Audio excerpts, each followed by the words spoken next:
नमस्कार, my name is Parth and welcome back to my YouTube channel. बच्चों, आज हम एक बहुत ही इंटरेस्टिंग टॉपिक को देखने वाले हैं। टेस्ट ट्यूब बेबी, आईवीएफ भी बोला जाता है इसको। इसका फुल फॉर्म क्या है, इसमें क्या प्रोसेस होती है, कैसे प्रोसीजर होने वाला है, सारी बातें आपको बताऊंगा। हम ट्विंस कैसे बनते हैं ये भी देखने वाले हैं, तो पूरा वीडियो देखना बहुत ही ज्यादा इंटरेस्टिंग है। If you are new to the channel, please subscribe and hit the bell icon, मुझे बहुत अच्छा लगेगा। तो चलिए भाई, शुरू करते हैं बिना किसी टाइम पास के। बच्चों, आपको ये जो कपल दिख रहा है, बहुत ही निराश, हताश, बेबस हैं। They are not able to have children, बच्चे पैदा नहीं कर पा रहे हैं ड्यू टू वेरियस रीजंस। क्या रीजंस हो सकते हैं? देखो, फीमेल रिप्रोडक्टिव सिस्टम जो है ना, उसमें बहुत बार प्रॉब्लम्स आते हैं। फॉर एग्जाम्पल, वो जो फीमेल है, जो मदर है, उसका मेंस्ट्रुअल साइकिल प्रॉपर नहीं है, उसका जो पीरियड्स है वो इरेग्युलर है, बराबर से नहीं आ रहा है। दूसरी बात, उसका जो एग प्रोडक्शन है वो भी इरेग्युलरली हो सकता है, बराबर एग प्रोड्यूस करके रिलीज नहीं हो पा रहे हैं। तीसरी बात, समझो अगर एग रिलीज हो गया लेकिन ओविडक्ट जो है उसके अंदर कुछ ब्लॉक है, कुछ ऑब्स्टेकल आ गए, तो अगर स्पर्म्स आते भी हैं तो वो ओविडक्ट के अंदर नहीं जा पाएंगे, एग तक नहीं पहुंच पाएंगे, फर्टिलाइजेशन नहीं होगा, तो बच्चा नहीं बनेगा। बहुत बार ऐसा भी होता है, इमेजिन करो फर्टिलाइजेशन हुआ, जाइगोट बना, जाइगोट के बाद एम्ब्रियो भी बना, लेकिन वो एम्ब्रियो एंडोमेट्रियम पे इंप्लांट नहीं हो पा रहा है, यूट्रस में कुछ गड़बड़ है। एंडोमेट्रियम याद है आपको? यूट्रस का जो इनर वॉल होता है उसको एंडोमेट्रियम बोलते हैं, वहां कुछ गड़बड़ है और इंप्लांटेशन नहीं हो रहा है। तो ये सारी प्रॉब्लम्स हो सकती हैं फीमेल रिप्रोडक्टिव सिस्टम के अंदर। बच्चों, एक बात बताना, फीमेल्स का तो समझ में आता है, उनको बहुत सारे काम है। एग भी बनाना है, फर्टिलाइजेशन भी कराना है, इंप्लांटेशन भी करना है, बच्चा भी बनाना है, डिलीवर भी करना है, ये सारी रिस्पॉन्सिबिलिटी फीमेल की है। बट मेल्स का क्या था? उनके पास तो एक ही काम था, they had one job to produce sperms, बस स्पर्म बनाने थे और रिलीज करने थे। लेकिन मेल्स में कभी कभी ये भी काम परफेक्टली हो पाता नहीं है, स्पर्म प्रोडक्शन में भी प्रॉब्लम्स आ सकते हैं, and due to all such reasons couples cannot have children. तो क्या हम गिव अप कर देंगे, हार मान जाएंगे? नहीं। अभी राइट नाउ बहुत सारी मेडिकल टेक्नोलॉजीज, टेक्निक्स अवेलेबल हैं, बिकॉज ऑफ विच, जिसका यूज करके बच्चे पैदा किए जा सकते हैं। तो चलिए वो ब्यूटीफुल टेक्निक्स देखते हैं। सबसे पहली चीज हम देखेंगे इन विट्रो फर्टिलाइजेशन, आईवीएफ, जिसको प्यार से टेस्ट ट्यूब बेबी भी कहा जाता है। तो अब क्या हुआ, देखो, ये मेल एंड फीमेल, मम्मा पापा जो कपल था, वो फर्टिलिटी क्लिनिक में आ गए। अब कोई भी बच्चा बनाने के लिए मुझे दो चीजें चाहिए, मुझे चाहिए sperm from the father and मुझे चाहिए एग फ्रॉम द मदर। ठीक है, बेसिक दो रिक्वायरमेंट है, स्पर्म भी चाहिए और एग भी चाहिए। अब फादर के बॉडी में से स्पर्म बाहर निकालना is not a very difficult process, एक बहुत ही सिंपल टेक्निक है, प्रोसेस है, जिससे स्पर्म बाहर आ जाते हैं। मुझे मत पूछना, मैं नहीं बताऊंगा कौन सी टेक्निक है, थोड़ा इमेजिनेशन आप यूज कर लेना। जो स्पर्म बाहर आएंगे फ्रॉम द फादर, उनको कलेक्ट करके स्टोर कर दिया जाएगा इन द क्लिनिक, जब भी उनकी जरूरत पड़ेगी उनको यूज किया जाएगा। लेकिन जो एग होता है वो ओवरी के अंदर है फीमेल के, एंड उस एग को बाहर निकालना थोड़ा सा कॉम्प्लिकेटेड है, एक छोटा सा प्रोसीजर करना पड़ेगा। तो चलिए देखते हैं वो कौन सा प्रोसीजर है। Step one, egg aspiration. बच्चों, ये जो फीमेल होती है ना, उसको वो लोग एफएसएच का इंजेक्शन देंगे। What is FSH? Follicle stimulating hormone. And if you observe, आपको दिख रहा है ओवरी के अंदर बहुत सारे फॉलिकल्स एक साथ डेवलप हुए हैं, हाइपर ओव्यूलेशन हुआ है and many follicles are formed at the same time. तो अब हम क्या करेंगे मालूम है? Will take a very long, एकदम पतला नीडल लेंगे, जिसको वजाइना के थ्रू पास करेंगे। That needle will pass through the wall of vagina and enter the ovary. अब फॉलिकल के अंदर जो एग हैं उनको सक्शन यूज करके खींच कर बाहर निकाल दिया जाएगा। We will collect the eggs from the ovary. ठीक है, एग रिट्रीव हो गया, एग का एस्पिरेशन हो गया। ये जो एग्स हमारे पास हैं, इनको हम लेंगे एक पेट्री डिश में, या फिर एक टेस्ट ट्यूब में भी ले सकते हैं। अच्छा, एग हमारे पेट्री डिश में आ चुके हैं, आपको दिख रहे हैं एग्स। अब हमने जो स्पर्म्स कलेक्ट किए थे फ्रॉम द फादर, वो स्पर्म्स हम एग के ऊपर रिलीज कर देंगे। तो मुझे एक बात बताना, ये स्पर्म्स अगर एग पे रिलीज होते हैं तो फर्टिलाइजेशन हो सकता है। Exactly, the eggs will be fertilised by the sperms collected from the father. ठीक है यहां तक बच्चों, इस प्रोसेस को ही बोलते हैं in vitro fertilisation. In vitro का मतलब है इन अ पेट्री डिश और इन अ टेस्ट ट्यूब। ठीक है, तो अब फर्टिलाइजेशन होने के बाद मुझे बताना जाइगोट बनेगा। सबसे पहले जाइगोट बना, फिर this zygote will slowly divide, it will divide to form a ball of cells जिसको हम एम्ब्रियो बोलते हैं। ठीक है, the formation of the embryo will also take place outside the female body in a petri dish. Embryo बन चुका है, अब बच्चा तो यूट्रस के अंदर ही डेवलप होने वाला है ना, तो अब करना यह है इस एम्ब्रियो को लेकर we have to transfer it into the uterus of the woman. तो देखो, थर्ड स्टेप एम्ब्रियो ट्रांसफर। एक कैथेटर होता है, एक ट्यूब होती है, उस कैथेटर को, ट्यूब को हम वजाइना के थ्रू पास करेंगे, सर्विक्स के थ्रू पास करेंगे एंड इनटू द यूट्रस। अब जो एम्ब्रियो है उनको हम रिलीज कर देंगे यूट्रस के अंदर। देखो बच्चों, 3-4 एम्ब्रियो एक साथ रिलीज किए हैं, उसके पीछे एक रीजन है। इम्प्लांटेशन जो होता है ना एंडोमेट्रियम पे, यहां पे इम्प्लांटेशन का रेट्स बहुत कम है। That is why for safety reason 3-4 embryo एक साथ रिलीज कर दिया है, सो दैट एटलीस्ट एक तो इम्प्लांट हो जाए। लेकिन अगर 2 इम्प्लांट हो गए तो ट्विंस मिलेंगे, अगर 3 इम्प्लांट हो गए तो ट्रिपलेट्स मिलेंगे, 3 बच्चे आ जाएंगे। But this is not how actual twins are form. Actual real twins कैसे बनते हैं वो मैं आपको आगे बताऊंगा, स्टे ट्यून। तो यहां तक बात समझी? 3 बेसिक स्टेप थे। पहला स्टेप एग एस्पिरेशन, एग को रिट्रीव किया from the ovary. Second step petri dish में हुआ fertilisation, and third step embryo जो था उसको यूट्रस में ट्रांसफर कर दिया सो दैट इम्प्लांटेशन हो जाए एंड प्रेगनेंसी हो जाए। सिंपल है, बाकी तो सब सेम है, बच्चा 9 महीने बाद डेवलप होकर डिलीवर हो जाएगा। एक और बात बतानी है आपको, सेकंड प्रोसीजर होता है सरोगेसी का। अभी इमेजिन करो ये है female reproductive system and embryo implant हो पा रहा नहीं है। There are some problems in the implantation of embryo. Endometrium में कुछ गड़बड़ हो सकती है, कुछ हार्मोनल इंबैलेंस हो सकता है, एम्ब्रियो इम्प्लांट हो रहा नहीं है। तो ऐसे टाइम पे हम क्या कर सकते हैं, ध्यान से सुनना। सेम प्रोसेस, मम्मा पापा पहुंचे फर्टिलिटी क्लिनिक में, हमारे पास वापस we need 2 things, we need sperm from the father and we need egg from the mother. उनको सेम प्रोसेस से बाहर निकाला जाएगा। अब फर्टिलाइजेशन किया जाएगा, एब्सोल्युटली सेम प्रोसेस जो पेट्री डिश में होता है वही।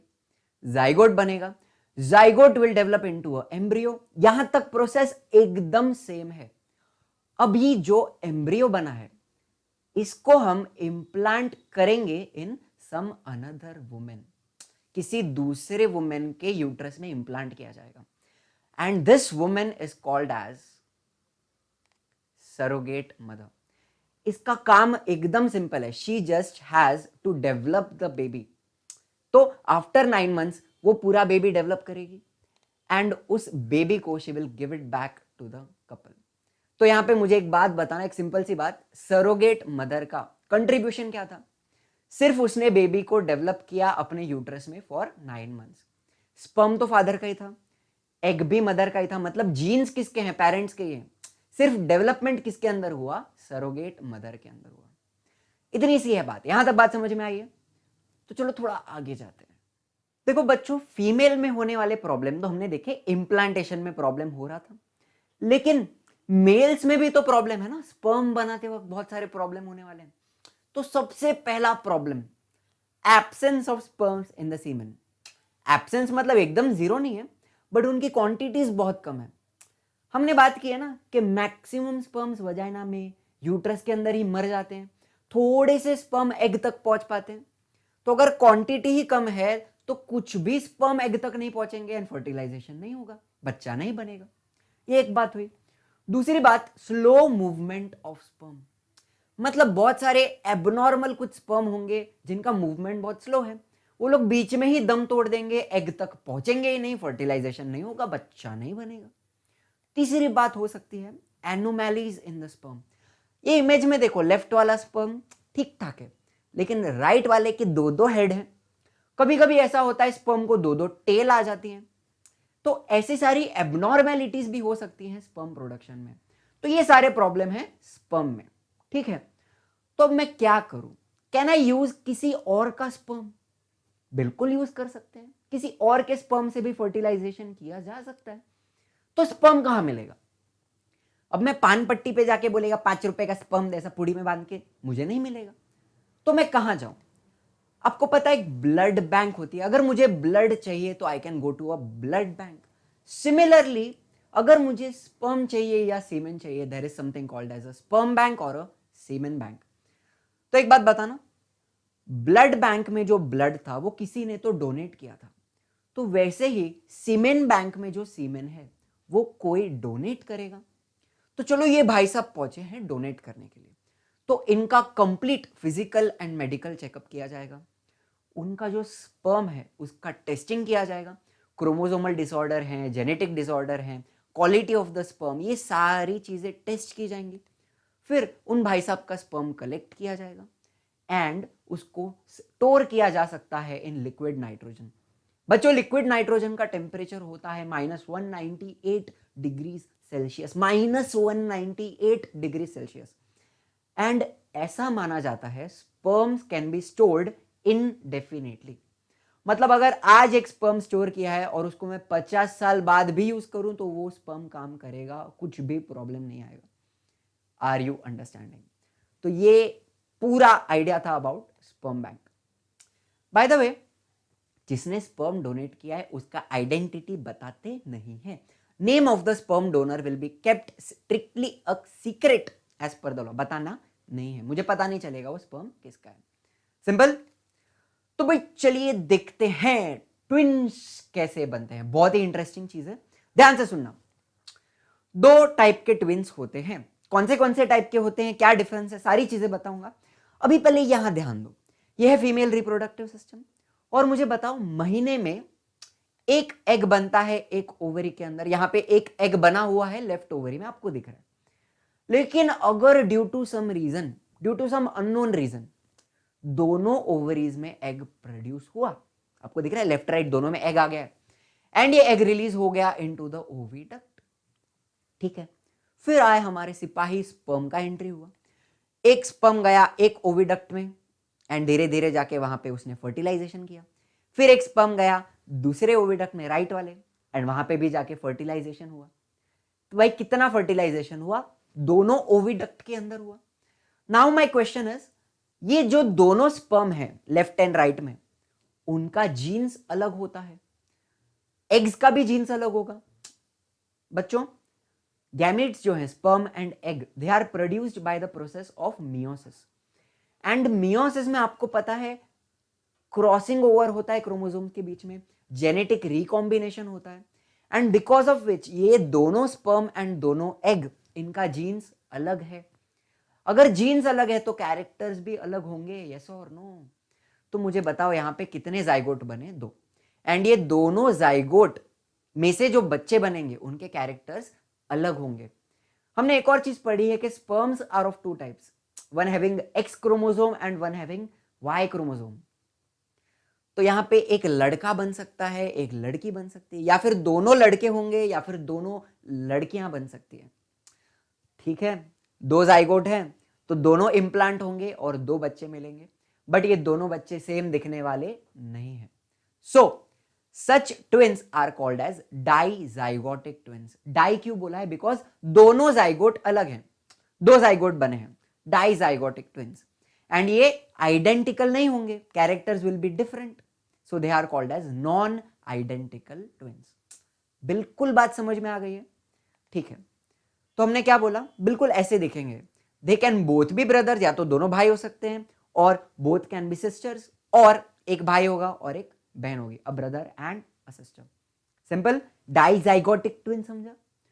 तो अभी ऐसे भी कुछ ट्विन्स होते हैं जो एकदम सेम दिखते हैं, डुप्लीकेट होते हैं एक दूसरे के, वो कैसे बनेंगे? ध्यान से देखना, एक एग बना है, यहां पे एक ही एग है, और वो रिलीज हो गया ओविडक्ट के अंदर। अभी से ध्यान से सुनना, स्पर्म आ गया, हमारा सिपाही आ गया, फिर वो स्पर्म धीरे धीरे धीरे धीरे पहुंचेगा ओविडक्ट के अंदर एंड करेगा फर्टिलाइजेशन।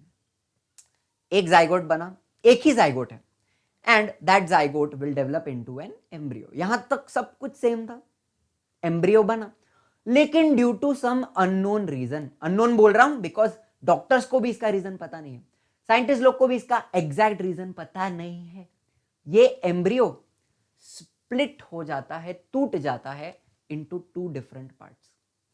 एम्ब्रियो एक ही था लेकिन वो ब्रेक होके दो अलग अलग एम्ब्रियो बन गया। Are you understanding? एंड ये जो स्प्लिटिंग है ना एम्ब्रियो की, separation, this happens within 8 days of fertilisation.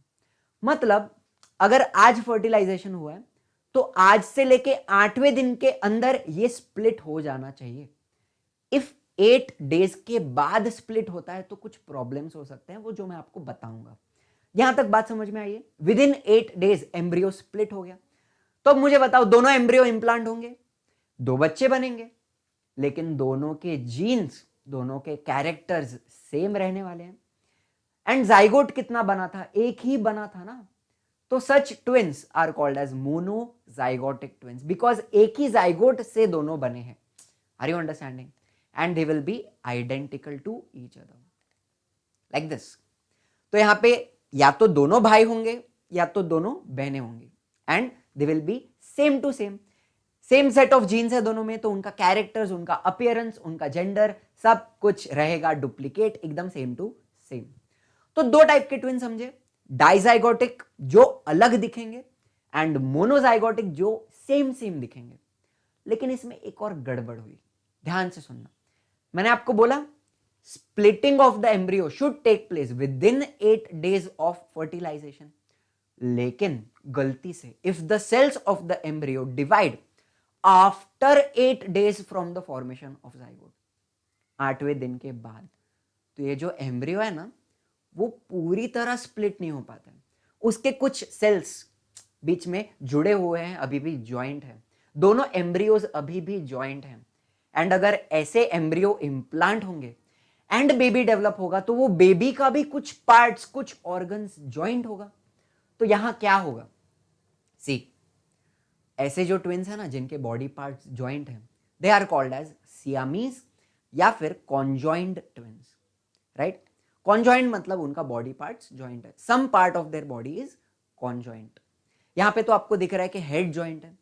कभी कभी ऐसा होता है कि एक ही बॉडी है लेकिन दो हेड्स हैं। Are you understanding? उनका ब्रेन भी कनेक्टेड हो सकता है, उनका हार्ट कनेक्टेड हो सकता है, उनका हिप्स, उनका चेस्ट, उनका लंग्स, उनका लिवर, कोई भी बॉडी का ऑर्गन शेयर्ड हो सकता है। And most of the times ये जो बच्चे हैं ना, दे आर टिल बॉर्न, मतलब बच्चे मरे हुए पैदा होते हैं।